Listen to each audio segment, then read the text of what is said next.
Okay, we'll turn to Matthew chapter 11 and verse 29.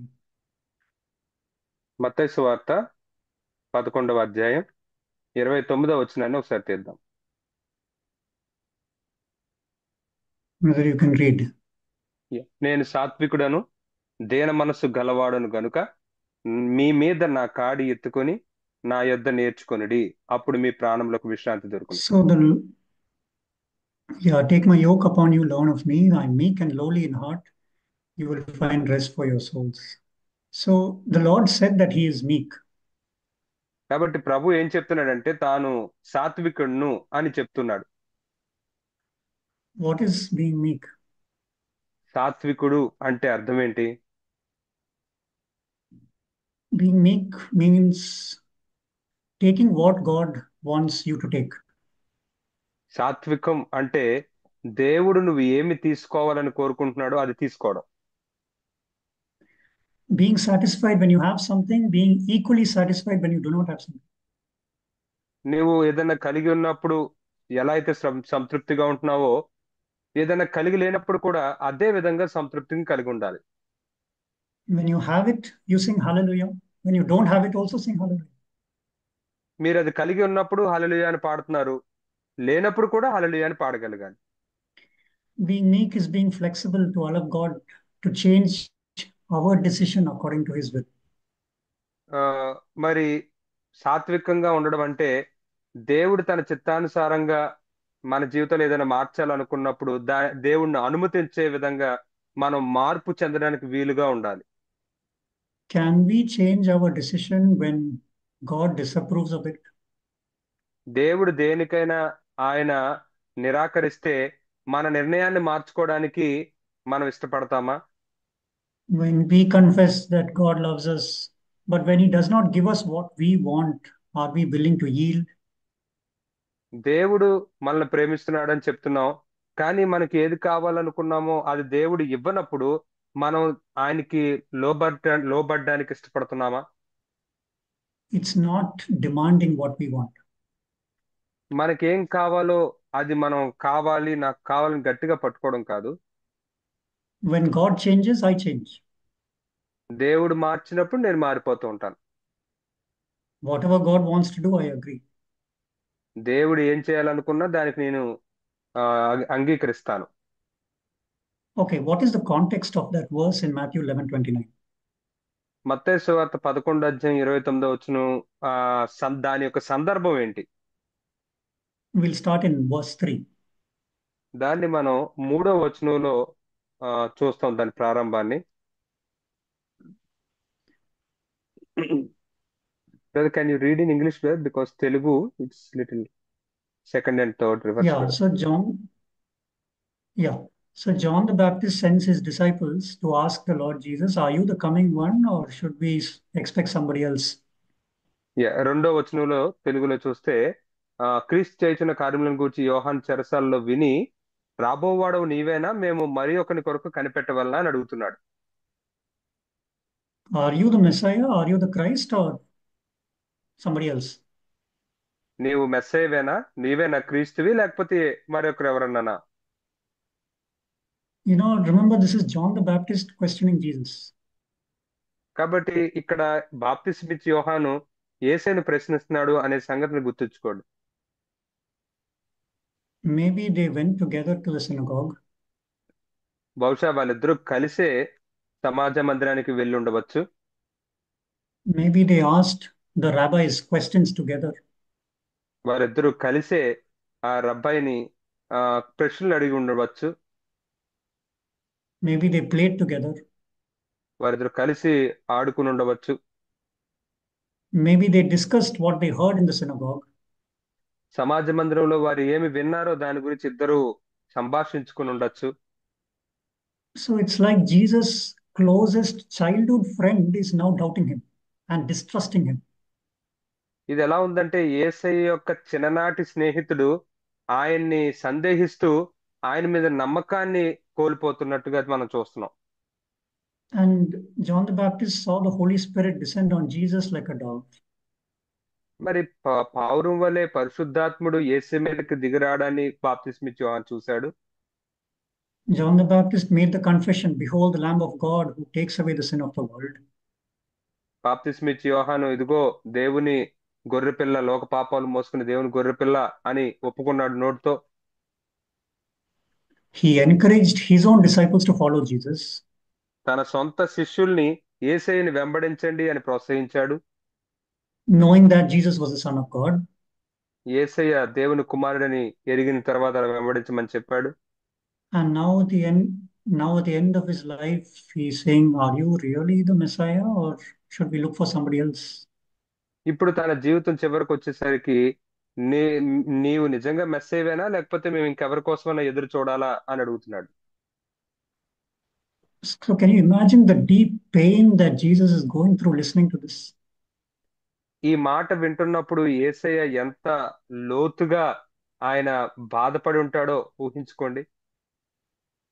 That was one blow. అది వచ్చిన ఒక పెద్ద దెబ్బ లాంటిది అది. Next, Matthew 11, 20 and 21. ఆ తర్వాత మత్తయి సువార్త 11వ అధ్యాయం 20-21 వచనాలు. పిమ్మట ఏ ఏ పట్టణములలో ఆయన విస్తారమైన అద్భుతములు చేశానో ఆ పట్టణముల వారు మారు మనసు పొందకపోవటం వలన ఆయన వారినిట్లు గద్దింపసాగెను. అయ్యో కొరాజీనా, అయ్యో బెత్సైదా, మీ మధ్యను చేయబడిన అద్భుతములు తూరు సీదోను పట్టణములలో చేయబడిన ఎడల ఆ పట్టణముల వారు పూర్వమే గోనెపట్ట కట్టుకుని బూడిద వేసుకుని ఆ మారు మనసు పొందుండేవారు. Yeah, it says, I don't know if it's there. Then he began to reprimand the cities in which most of his miracles were done. Is it there? Yes, the 20th verse is there. Yeah, he began to reprimand the cities in which most of his miracles were done. ఆయన విస్తారమైన అద్భుతములు చేసిన ఆ పట్టణంలో ఆయన ఇలా గద్దెంపు సాగుతూ ఉన్నాడు. He performed many mighty works and many miracles in these three cities. ఆయన ఈ 3 పట్టణాల్లో ఆయన చాలా అద్భుత కార్యాలు చేశాడు. He cast out demons from many people. ఆయన అనేకుల్లో నుంచి దయ్యాలను వెళ్ళగొట్టాడు. He healed many sick people in these cities. ఈ పట్టణములలో ఆయన అనేకమైన రోగుల్ని స్వస్థపరిచాడు. You read about that in Mark chapter 1 about the miracles he did in Capernaum. కపెర్నహూములో ఆయన చేసిన అద్భుతాల గురించి మార్కు సువార్తలో మీరు దాన్ని చదవచ్చు.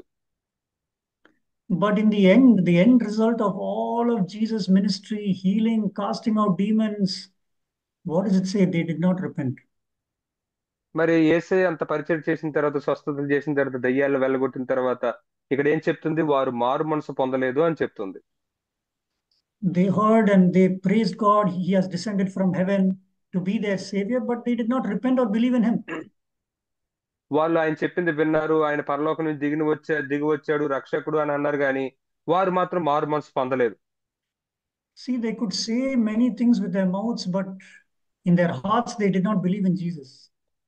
చూడండి, వాళ్ళు నోటితో చాలా మాటలు చెప్పుండొచ్చేమో కానీ వారి హృదయాల్లో మాత్రం యేసయ్యను నమ్మలేదు. Now, considering both these situations, John the Baptist is doubting his closest childhood friend Jesus. మరి ఇప్పుడు ఈ 2 సంఘటనల్ని గనక మనం పరిగణించినప్పుడు, బాప్తిస్మిచ్చి యోహానేమో తన చిన్ననాటి సన్నిహితుడైన స్నేహితుడినేమో ఇప్పుడు సందేహిస్తూ ఉన్నాడు యేసయ్యని. And Jesus, without eating food and maybe without even sleeping, he is healing and casting out demons, but people are not believing in him. యేసయ్యేమో కనీసం తినకుండా, నిద్రపోకుండా ప్రజలందరిలో ఉన్న దయ్యాల్ని వెళ్ళగొడుతూ వాళ్ళ రోగాల్ని స్వస్థపరుస్తూ ఉంటే అయినా సరే ప్రజలు ఆయన నమ్మలేదు.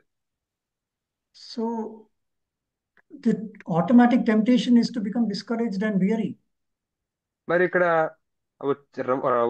శోధన ఎటువంటిది వచ్చే అవకాశం ఉందంటే ఆయన నిరుత్సాహపడి ఆయన వేసారిపోయేవాడుగా ఉండొచ్చు. Perhaps the disciples also would have become discouraged in response to these two different circumstances. ఈ 2 వేరు వేరు పరిస్థితులను బట్టి శిష్యులు కూడా నిరుత్సాహపడి ఉండొచ్చు. These three cities, they rejected Jesus without any reason. ఈ 3 పట్టణాల వారు ఏ కారణం లేకుండా యేసయ్యని నిరాకరించారు. So if we were in the Lord's situation, we would have wondered, why are you allowing all this, Lord? After all the work I have done for them, this is how they treat me. మరి నిజంగా ఆయన ఆశ్చర్యపోయి ఉంటాడు. ఏమనంటే ఈ పని అంతా చేసిన తర్వాత, వారి కోసం ఇంత చేసిన తర్వాత వారు నమ్మట్లేదు. We would be murmuring and have no peace. మనం అయితే నిజంగా అలాగా సనిగి సమాధానం లేని వారంగా ఉంటాము. But do you see, this was God's yoke on Jesus. కానీ ఇది యేసయ్య మీద ఉన్న దేవుని యొక్క కాడి. We want to change the environment. మనమేమో అక్కడ ఉన్న పరిస్థితుల్ని మార్చేయాలి అని అనుకుంటూ ఉంటాం. People should repent, ప్రజలు మారు మనసు పొందాలనుకుంటాం. or in our case, I should get that job. మన విషయాల్లో ఆలోచిస్తే నాకు ఆ ఉద్యోగం కావాలి, I should marry that person. నేను ఆ వ్యక్తిని పెళ్లి చేసుకోవాలి, I want to buy this thing. నేను ఈ పలానాది కొనుక్కోవాలి. And we have some demands, we have some expectations from God. ఆ విధంగా కొన్ని కోరికల్ని కొన్ని ప్రభువు నుంచి మనం ఆశిస్తూ ఉంటూ ఉంటాం. For Jesus, the environment was his ministry. యేసయ్య ఉన్న పరిస్థితులు చూస్తే ఆయనకి ఏంటంటే ఆయన పరిచర్య ఉంది. People had to believe in him, people had to repent. ప్రజలు ఆయన్ని నమ్మాలి, మారు మనసు పొందాలి. But in our case, it can be the different earthly things that we are involved in. మన విషయంలో మనం ఏ భూ సంబంధమైన విషయాల్లో ఉంటున్నామో అవి ఉండొచ్చు అక్కడ. And our expectations or demands are not met. మరి మనం కోరుకున్నవి ఆశించేవి జరగనప్పుడు. But God knows that our character can be manifested only in such an environment. కానీ దేవుడికి ఏం తెలుసు అంటే అటువంటి పరిస్థితుల్లో మాత్రమే మన యొక్క వ్యక్తిత్వం అనేది ఆ ప్రత్యక్షమవుతుంది, తయారవుతుంది అని ఆయనకు తెలుసు. Things that are contradictory to our heart's desires. మన హృదయ వాంఛలకి వ్యతిరేకమైన విషయాలు. So if we are willing to receive and bear that yoke that God gives us, we'll find a rest. మరి దేవుడు మనకి ఇస్తూ ఉన్న ఆ యొక్క కాడిని తీసుకుని భరించడానికి మనం ఇష్టపడితే అప్పుడు మనం విశ్రాంతిని కనుగొంటాం. So you see in verse 26, how did Jesus respond to both these situations? John the Baptist, his childhood friend, doubting him, distrusting him, and after all his travels to 3 cities, doing most of his miracles, they don't repent. How does Jesus respond? మరి యేసయ్య ఏమో బాప్తిస్మిచ్చే యోహానుకి చిన్ననాటి స్నేహితుడు. ఆ అయినప్పటికీ కూడా తను సందేహిస్తూ ఉన్నాడు, తన మీద నమ్మకం లేనివాడుగా ఉన్నాడు. అలాగే యేసయ్య 3 పట్టణాల్లో ఎన్నో అద్భుతాలు కార్యాలు చేసినప్పటికీ కూడా వారు మారుమనసు పొందిన వారుగా ఉన్నారు. ఇటువంటి పరిస్థితుల్లో యేసు యొక్క స్పందన ఎలా ఉంది? Verse 26. 26వ వచనం. అవును తండ్రి, ఈలాగు చేయుట నీ దృష్టికి అనుకూలమాయెను. Jesus was not discouraged. Jesus was not doubting his father. యేసయ్య నిరుత్సాహపడలేదు, యేసయ్య తన తండ్రిని సందేహించలేదు. He yielded himself. Okay, Father, this is well pleasing in your sight. I accept it. తండ్రి, ఇది నీ దృష్టిలో నీకు అనుకూలంగా ఉంది కాబట్టి నన్ను After నీకు all, అప్పగించుకుంటున్నాను అన్నాడు. after all the work, after all that I have done for them, they are not willing to repent. They are not willing to believe. Okay, this is well pleasing to you. I accept it. ఆ వారికి ఎన్నో కార్యాలు చేసిన తర్వాత అయినా వారు మారు మనసు పొందకుండా నమ్మకుండా ఉన్నారు. కానీ ఇది నీకు అనుకూలంగా ఉంది కాబట్టి నేను దాన్ని అంగీకరిస్తున్నాను తండ్రి. In our situation, మన పరిస్థితుల్లో Lord, I have tried for that exam. I have written as much as I could study. I wrote. I did not get through. తండ్రి, నేను ఎంత వరకు చేయగలను అంతవరకు చాలా చక్కగా ఆ పరీక్ష రాశాను, కానీ దాన్ని నేను పొందుకోలేకపోయాను. There are many things like that where the Lord permits, even though we have done our best, but the Lord permits something which we don't understand why. అలాంటి విషయాలు ఉంటూ ఉంటాయి. మనం శ్రేష్టమైనది మనం చేసినప్పటికీ కూడా దేవుడు కొన్నిటిని అనుమతించడు. ఆయన ఎందుకు అనుమతించడో మనకు తెలియదు, ఆయనకి శ్రేష్టమైనది ఏంటో తెలుసు. Are we willing to say, Lord, I thank you, this is your yoke, I yield to you? మనం నిజంగా ప్రభువా ఇది నీ కాడి, నేను దానికి లోబడ్డానికి ఇష్టపడుతున్నాను అని మనం చెప్పగలమా? Or will we fight back? My expectations, my demands are not met, then we'll not లే- find rest for our souls. అలా కాకుండా నేను కోరుకున్నవి, నేను ఆశించినవి నాకు దొరకట్లేదు అని చెప్పి మనం పోరాడడానికి ఇష్టపడితే గనక అప్పుడు మన ప్రాణంలోకి విశ్రాంతి దొరకదు. A meek heart like Jesus' heart will yield and say, okay, Lord, you have permitted this, I accept from your hand. మరి ఒక సాత్వికమైన హృదయం, యేసయ్య వంటి సాత్వికమైన హృదయం ఏమంటుందంటే ప్రవ్వా నీవు దీన్ని అనుమతించావు కాబట్టి నేను దాన్ని అంగీకరిస్తున్నాను అని చెప్పి పరిపూర్ణమైన విశ్రాంతిలో ఉంటుంది. I don't want to fight against your hand. నీ యొక్క హస్తానికి వ్యతిరేకంగా నేను పోరాడాలనుకోవట్లేదు. You have permitted this, I will not fight against it. నీవు దీన్ని అనుమతించావు కాబట్టి దానికి వ్యతిరేకంగా నేను పోరాడను. Okay, let's look at another example of Joseph and Mary. Joseph. యోసేపు మరియల గురించిన ఇంకొక ఉదాహరణ మనం ఒకసారి చూద్దాం ఇక్కడ. Let's look at the case of Joseph. యోసేపు సంగతిని మనం ఇక్కడ చూద్దాం. When the angel of the Lord told him to take Mary, who was pregnant, as his wife, what did he do? మరి దేవదూత వచ్చి తనకి భార్యగా ఉన్న ఆమె మరియ గర్భిణిగా ఉన్నప్పుడు తీసుకోమని చెప్పినప్పుడు అతను ఏం చేశాడు? There is going to be the result of a loss of reputation. అక్కడ ఖచ్చితంగా పేరు పోయే పరిస్థితి ఉంది అక్కడ. But he yielded himself to the Lord. కానీ ప్రభువుకి తను తాను లోబరుచుకున్నాడు. Then there came a decree from Caesar Augustus. It says in Luke chapter 2. We can turn there. Luke chapter 2. అయితే ఆ తర్వాత కైజర్ అగస్టస్ దగ్గర నుంచి ఒక ఆజ్ఞ జారీ చేయబడింది. లోకసోత 2వ అధ్యాయంలో మనం చూడొచ్చు. Yeah, verse 4. 4వ వచనం. యోసేపు దావీదు వంశములోను గోత్రములోను పుట్టినవాడు గనుక తనకు భార్యగా ప్రదానం చేయబడి గర్భవతి అయి ఉండిన మరియతో కూడా ఆ సంఖ్యలో రాయబడుటకు గలిలయలోని నజరేతు నుండి యూదయలోని Bethlehem. Yeah, he went from Nazareth, from city of Nazareth to Bethlehem. Yeah. Why does Caesar Augustus have to give a decree now? మరి ఈ కైజర్ అగస్టస్ ఇప్పుడెందుకు ఈ యొక్క ఆజ్ఞ జారీ చేయాలి? Already my reputation is lost in the society. Now you want me to travel 150 kilometers for 4 days or even 1 week and go to Bethlehem. What is this? ఇప్పటికే నా పేరు పోయింది. ఇప్పుడు మళ్ళీ నేను 4 రోజులు లేకపోతే వారం రోజులు ప్రయాణం చేస్తూ అంత దూరం వెళ్ళాలా? ఏంటిదంతా? Joseph yielded himself to the Lord. కానీ యోసేపు తను తాను ప్రభువుకి అప్పగించేసుకున్నాడు, లోబర్చుకున్నాడు. The Lord had moved the heart of Caesar Augustus to issue such a decree. మరి కైజర్ ఔగస్తు ఇటువంటి ఆజ్ఞ జారీ చేసేటట్లుగా ప్రభువే తన హృదయాన్ని కదిపాడు. 150-kilometer journey. 150 కిలోమీటర్ల ప్రయాణం. And these are poor people. వీళ్ళేమో పేదవారు. Joseph and Mary were poor people. యోసేపు మరియు పేదవాళ్ళు వాళ్ళు. So it would take 4 days to a week walking on the donkey, going, traveling and reaching Bethlehem.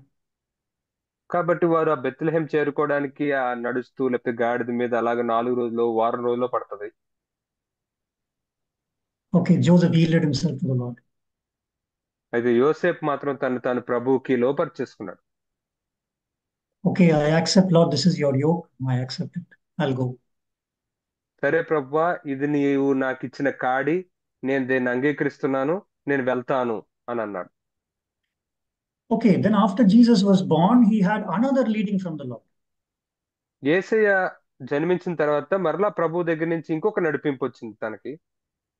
Now from Bethlehem go to Egypt. ఇప్పుడు Bethlehem దగ్గర నుంచి ఐగుప్తు వెళ్ళాలి. Already I traveled 150 kilometers. Now again you're telling me to go to Egypt. ఇప్పటికే నేను 150 కిలోమీటర్లు ప్రయాణం చేసి వచ్చాను. ఇప్పుడు మళ్ళా నన్ను ఐగుప్తు వెళ్ళమంటున్నారా?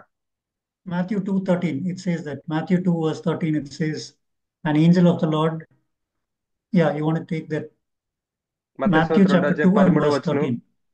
మత్తయి సువార్త 2వ అధ్యాయం 13వ వచనంలో ఈ మాట ఉంది. వారు వెళ్ళిన తర్వాత ఇదిగో ప్రభువు దూత స్వప్నమందు యోసేపునకు ప్రత్యక్షమై హేరోదు ఆ శిశువుని సంహరింపవలెనని ఆయనను వెతకబోచున్నాడు గనుక నీవు లేచి ఆ శిశువును ఆయన తల్లిని వెంటబెట్టుకుని ఐగుప్తునకు పారిపోయి నేను నీతో తెలియజెప్పు వరకు అక్కడనే ఉండుము అని అతనితో చెప్పాను.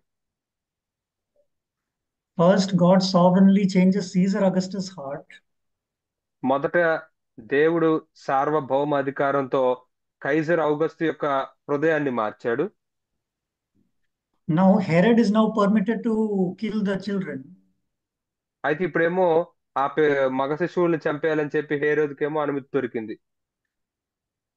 Why is God allowing all this in my life? ఎందుకని దేవుడు నా జీవితంలో ఇలాంటివన్నిటిని అనుమతిస్తూ ఉన్నాడు? Joseph yielded himself to the Lord again. యోసేపు మరలా ప్రభువుకి తను లోబరుచుకున్నాడు. But you see, God sovereignly provided the expenses, the journey expenses for Joseph to go to Egypt and to stay in Egypt.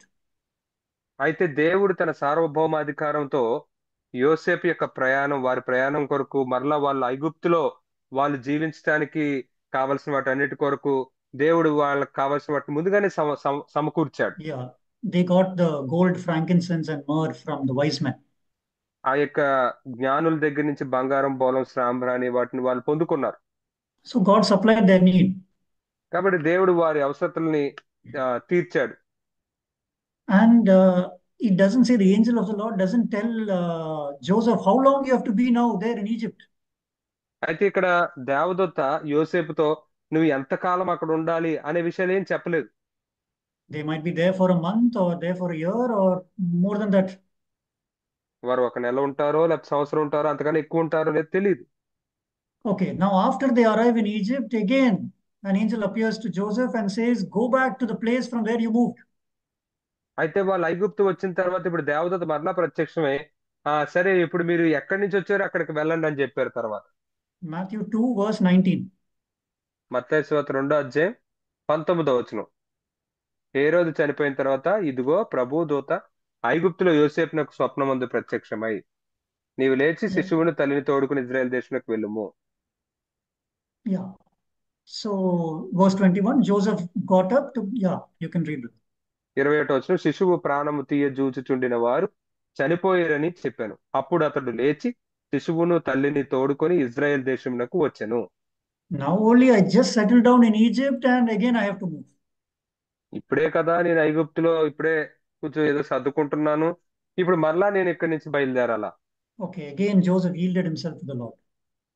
అయితే మరలా యోసేపు తాను ప్రభువుకి లోబరుచుకున్నాడు. But you see, in verse 19, the angel of the Lord does not say which city or town in Israel Joseph should go back to. అయితే ఇక్కడ మరలా చూస్తే మనం 19వ వచనంలో ఈ యొక్క ప్రభు యొక్క దూత యోసేపు వాళ్ళు ఇజ్రాయెల్ దేశంలో ఏ పట్టణానికి వెళ్ళాలో అనే విషయం చెప్పలేదు. So again he has to go to Israel and then wait. కాబట్టి ఆయన ఇజ్రాయెల్ వెళ్ళిన తర్వాత మరలా ఎదురు చూస్తూ ఉండాలి. Then verse 22 comes. ఆ తర్వాత 22వ వచనం వస్తుంది. అయితే అర్కెలాయు తన తండ్రి అయిన హేరోదునకు ప్రతిగా యోదయ దేశంలో ఏలుచున్నాడని విన్నాడు. 23 brother. And yeah. And he came and yeah. ఏలుచున్నాడని విని అక్కడికి వెళ్ళవెరచి స్వప్నమందు దేవుని చేత బోధింపడిన వాడై గలిలయ ప్రాంతంలోకి వెళ్లి నజరేతను ఊరికి వచ్చి అక్కడ కాపురం ఉండెను. What is this journey? ఈ ప్రయాణం ఏంటి అసలు? Moving from Nazareth to Bethlehem, the child is born, go down to Egypt, come out of Egypt, go back to Israel, then go to Nazareth again. ఇక్కడేమో నజరేతు నుంచి బెత్లెహేంకి వెళ్ళి బెత్లెహేంలో బిడ్డ పుట్టాడు. ఆ తర్వాత అక్కడి నుంచి మరలా ఐగుప్తు వెళ్ళి అక్కడి నుంచి మరలా ఇజ్రాయెల్ వచ్చి మళ్ళీ ఇజ్రాయెల్ మళ్ళీ నజరేతుకు వచ్చాడు. What? According to our logical minds, it just doesn't make any sense. అయితే మన యొక్క తెలివితేటలు ఉపయోగించి ఇక్కడ ఆలోచిస్తే ఇది అసలు మనకి ఏంటిది బుద్ధిహీనంగా ఉందని అనిపిస్తుంది. You are going like this and coming back again. ఏదో మీరు అలా తిరిగి మళ్ళీ అక్కడికే వస్తున్నట్టు ఉంటుంది. That is the wisdom of God. Are we willing to yield ourselves to that? ఇది దేవుని యొక్క జ్ఞానం. దానికి మనం లోబడ్డానికి ఇష్టపడుతున్నామా? Do you see the type of person that God chooses? దేవుడు ఎటువంటి వ్యక్తిని ఎన్నుకుంటాడో తెలుసా? The circumstances that God allows in our life, are we willing to yield to that? మన జీవితాల్లో దేవుడు అనుమతించే పరిస్థితులకి మనం లోబడ్డానికి ఇష్టపడుతున్నామా? Those are the meek. అటువంటి వారే సాత్వికులు. Jesus' childhood friend doubted him at the end of his life. యేసు యొక్క చిన్ననాటి స్నేహితుడు తన జీవితం చివరిలో ఆయన్ని సందేహించాడు. After all the work, healing ministry, casting out demons and preaching to them, They did not repent and did not believe in him. ఆయన ఎంతో స్వస్థతలు చేసి అటువంటి పరిచర్య చేసి వాళ్ళకి ఎన్నో అద్భుతాలు కార్యాలు చేసి దయ్యాలను వెళ్ళగొట్టి వాళ్ళకు బోధించిన తర్వాత కూడా వారు మారు మనసు పొందలేదు. Okay, Jesus yielded himself, Father, it is well pleasing in your sight, I yield to you. అయితే యేసయ్య మాత్రం తన ఆత్మలో తండ్రి ఇది నీకు అనుకూలంగా ఉంది అని చెప్పి తను తాను లోబరుచుకున్నాడు. Joseph going from Nazareth to Bethlehem to Egypt, back from Egypt to Israel, and then again back to Nazareth. Okay, Lord, I yield to you. Whatever you want to do, I yield. ఇక్కడ యోసేపేమో నజరేతు నుంచి బెత్లెహేంకి వెళ్ళి Bethlehem నుంచి ఐగుప్తుకు వెళ్ళి ఐగుప్తు నుంచి ఇజ్రాయెల్కి వచ్చి Israel నుంచి మళ్ళీ నజరేతుకు వచ్చిన తర్వాత ప్రభువా నువ్వేం చెప్తే ప్రతి దానికి నేను లోబర్చుకుంటున్నాను అని యోసేపు చెప్పాడు. Because, yeah, what is the promise for those who are meek? కాబట్టి ఆ సాత్వికులైన వారికి ఉన్న వాగ్దానం ఏమిటి? Second Chronicles, we know this verse, Second Chronicles 16, verse 9. రెండో Second, yeah. రెండో దినవృత్తాంతములు 16వ అధ్యాయం 9వ వచనం మనకు తెలిసింది. రెండో దినవృత్తాంతములు 16వ అధ్యాయం 9వ వచనం.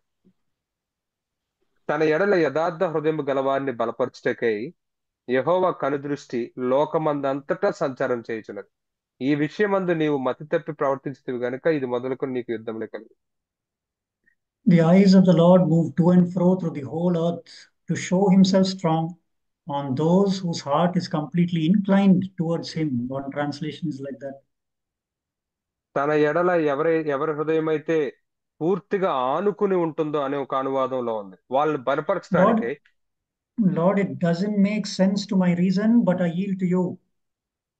ప్రవ్వా ఇది నాకు అసలు ఏమాత్రం అర్థం కావట్లేదు, ఇది మంచి బుద్ధిమాన్ కలిగిన పనిలాగా అనిపించట్లేదు, కానీ నేను అప్పగించుకుంటున్నాను. I incline my heart to do your will. నీ చిత్తం చేయడానికి నా హృదయాన్ని నేను అప్పగించుకుంటున్నాను. I yield myself to you. నేను అప్పగించుకుంటున్నాను నీకు. You saw how God showed himself strong on behalf of Joseph. మరి యోసేపు పక్షాన ఆయన తను తాను ఎంత బలంగా కనపరుచుకున్నాడో తెలుసా? Joseph's financial needs were met without his asking. యోసేపు అడగకుండానే తన యొక్క ఆర్థిక అవసరాలన్నీ తీర్చబడ్డాయి. Those wise men, they traveled from the east in Jerusalem and they came all the way to Bethlehem without Joseph knowing about it. మరి యోసేపుకి ఏమాత్రం తెలియదు, కానీ యెరూషలేముకి తూర్పు పక్కన ఉన్న దేశాల నుంచి ఆ జ్ఞానులు వచ్చి వాటన్నిటిని యోసేపుకి ఇచ్చారు. The child Jesus was sovereignly protected, even though a king gave an order to kill all the male children. అక్కడ మగపిల్లలందరినీ చంపేమని రాజు ఆజ్ఞ జారీ చేసినప్పటికీ కూడా దేవుడు చాలా సార్వభౌమాధికారంతో యేసుని సంరక్షించాడు. The promises of God concerning Jesus was fulfilled because Joseph was meek. యోసేపు సాత్వికుడుగా ఉన్నాడు గనుకే యేసుని గురించిన ప్రవచనాలు నెరవేర్చబడ్డాయి. I'll conclude with this verse in Psalm 37. కీర్తనల 37వ అధ్యాయంలోని వచనంతో దీన్ని నేను ముగించాలనుకుంటున్నాను. 37 and verse 4. కీర్తనలు 37వ అధ్యాయం 4వ వచనం. యెహోవాను బట్టి సంతోషించుము, ఆయన నీ హృదయ వాంఛలను తీర్చును. The Hebrew word for delight is to be tender and flexible and delicate before the Lord. మరి ఇక్కడ what is that word brother? Delight, no? Yeah, to delight. Yes. Delight in the Yeah. Hebrew. ఇక్కడ సంతోషించమని ఉంది తెలుగులో. ఇది Hebrew భాషలో ఆ పదానికి అర్థం ఏంటంటే చాలా మృదువుగా, సున్నితంగా ఉండాలి అనేది అర్థం వస్తుంది. Meek. సాత్వికంగా ఉండాలి. To yield. You say this, I'll accept. You say that, I'll accept. అది లోబడిపోవడం అన్నమాట. నువ్వు ఇది చెప్తే నేను దాన్ని అంగీకరిస్తాను, అది చెప్తే దాన్ని నేను అంగీకరిస్తాను. That is delighting ourselves in the Lord. ప్రభువులో ఆనందించడం, మనం ఆనందించడం అంటే ఇదే. And the promise is he will give you the desires of your heart. అక్కడ ఉన్న వాగ్దానం ఏంటంటే అప్పుడు ఆయన నీ హృదయ వాంఛలను తీరుస్తాడు. So when we are soft, when we are yielding ourselves to the Lord, God strongly supports us. One. కాబట్టి మనం మృదువుగా ఉండి మనల్ని మనం ప్రభువుకు లోబర్చుకుంటూ ఉంటే మొదటగా ఆయన మనల్ని బలంగా మనకి ఆయన సహకారాన్ని ఇస్తూ ఉంటాడు. And the desires of our heart are met. మరియు మన హృదయ వాంఛలు కూడా తీర్చబడతాయి. And thirdly, we will find rest for our souls. మరి మూడవదిగా మన ప్రాణములకు విశ్రాంతిని మనం కనుగొంటాం. So may the Lord help us to be meek and yielding to whatever the Lord allows in our life, without కాబట్టి fighting, without demanding and expecting. కాబట్టి మన జీవితంలో ప్రభువు అనుమతించే ప్రతిదానికి విషయంలో మనం ఏదో పోరాడకుండా, ఆశించకుండా, కోరుకోకుండా మనం మృదువుగా సాత్వికంగా వాటిని అంగీకరించుదుం గాక. Then we will find the rest our soul is deeply seeking for. అప్పుడు మన యొక్క ప్రాణములు దేనికోసమైతే ఎంతోగానో ఆశపడుతూ వెతుకుతున్నాయో అలాంటిదైన ఆ విశ్రాంతిని మనం పొందుకోగలుగుతాం. May the Lord help each one of us. మనలో ప్రతి ఒక్కరికి ప్రభు సహాయం చేయను గాక.